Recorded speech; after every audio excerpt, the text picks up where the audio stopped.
Salut, je suis Usaki de l'équipe Shinsei. Aujourd'hui, je vous présente le système de combat de notre serveur Bleach. Je vais décomposer mon explication en deux vidéos.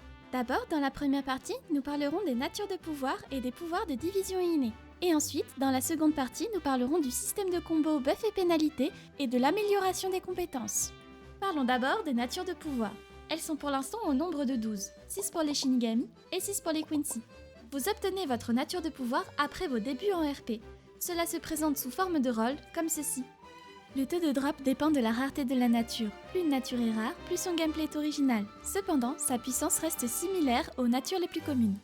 Votre premier rôle est gratuit, mais si vous voulez changer de nature de pouvoir, c'est possible.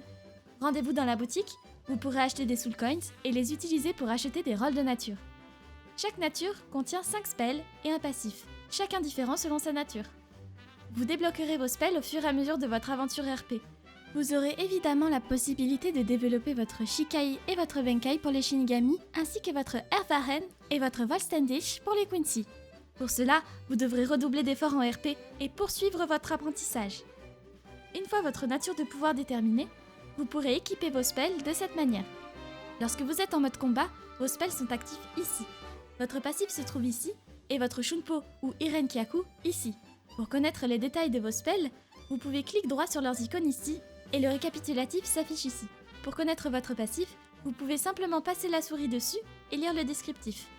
Parlons des pouvoirs de division et innés maintenant. Les pouvoirs de division sont au nombre de 12 pour l'instant. Un spell par division, 6 pour les Shinigami et 6 pour les Quincy. Chaque spell est lié à la division à laquelle il appartient, indépendamment de la nature de pouvoir du joueur. Pour les pouvoirs innés, il s'agit des pouvoirs liés au clan. Si vous appartenez à un clan, vous pourrez, en RP, développer certaines aptitudes liées à votre famille. Les spells innés seront à découvrir au fur et à mesure du RP. C'est tout pour l'instant, rendez-vous dans la partie 2 pour le reste des explications. C'était Usagi de l'équipe Shinsei.